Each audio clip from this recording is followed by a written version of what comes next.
Hello hello hello hello hello बारीको तरकारी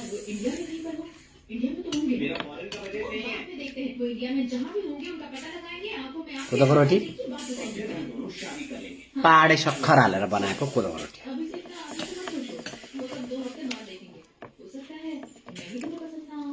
कोही कोही साथीहरूले भन्छन् क्या यो यस्तो खाएको चाहिँ नदेखा भनेर कसैलाई नमिठो हुने चिज चाहिँ खाँदाखेरि किन नदेखाउँ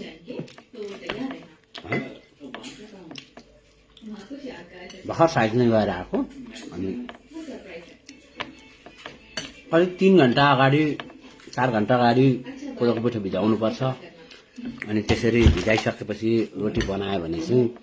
त्यो रोटीले छाती पोल्ने नपचेर पखाला लाग्ने त्यसकारण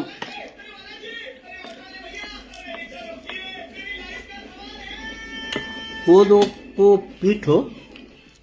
सुपर फुड अन्तर्गत परेको हुँदा कोदोको पिठो दिनमा एकपटक कुनै पनि माध्यमबाट एक टाइम कुनै पनि माध्यमबाट चाहिँ खाने प्रक्रियामा गइयो भने शरीर स्वस्थ हुन्छ भन्ने कुरा चाहिँ डाक्टरहरूबाट प्रमाणित भइसकेको छ। त्यसैले कोदोलाई प्रवर्धन गर्न कोदोको पिठोलाई कोदोको हरेक खानेकुरालाई खानुपर्छ भन्नको लागि चाहिँ मैले हरेक भिडियोमा भन्ने प्रयास गरेको छु। सबैले विभिन्न माध्यमबाट कोदोलाई चाहिँ दिनमा एकचोटि खान हुनु पनि अनुरोध गर्दछु। कति मान्छेको चाहिँ कोदोको डाइरिया त चाहिँ हाम्रो पच्दैन भन्ने जनगुनासो छ, जनमानसमा त्यो व्याप्त छ, तर त्यो कुरा होइन। यसको पिठो नभिजेको कारणले फाइबर धेरै भएको कारणले यसमा चाहिँ छाती पोल्ने हुन्छ भने फाइबर धेरै भएको कारणले चाहिँ